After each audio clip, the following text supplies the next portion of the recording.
նախ եւ առաջ տեստոստերոն ինքը մենք համարում ենք անաբոլիկ, դա բժշկական տերմին է, այսինքն անաբոլիկ ազդեցություն դա նշանակում է նյութափոխանակությունը խթանող ազդեցություն։ Դա նշանակում է, եթե ունենք բավարար քանակի տեստոստերոն, այսինքն առողջ տղամարդ, նա ճարպակալած չի առաջի հերթին։ Նա չի թույլ տալիս տեստոստերոնը, որ ճարպ կուտակվի, 1։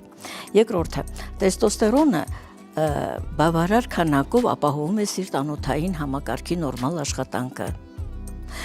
Այսինքն մենք չունենք զարկերակային ճնշում բավարար տեստոստերոնի դեպքում, մենք ունենք սրտի լիարժեք աշխատանք, որովհետև եթե կա տեստոստերոն, օրգանիզմում գոյանում է բավարար քանակի էներգիա, իսկ սիրտն ինչ է, էներգիա խլող, տանող ամենամեծ օրգաններից մեկը, առաջինը մեր ուղեղն է, որտեղ մեր ստացած էներգիայի 90%-ը վատնում է մեր ուղեղը, նոր մնացածը թողնում է սրտին եւ հետո մնացած օրգաններին, այսինքն ոչ մի տակ ինչ մնացածին։ Այսինքն եթե մենք չունենք բավարար քանակի էներգիա, միանշանակ դա շաքարախտն է, երբ որ գլյուկոզան չի յուրացում եւ մենք ունենք էներգիայի պակաս,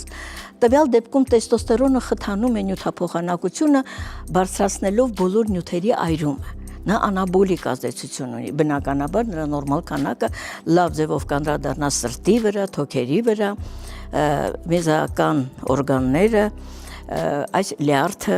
բայց եթե դրա քանակությունը քիչ է, իր հետևից կգա ընդհանուր նյութափոխանակության դանդաղումը կբերի էներգիայի քիչ քանակի առաջացում, դա հավասարաչափ կանդրադառնա բոլոր օրգանների վրա։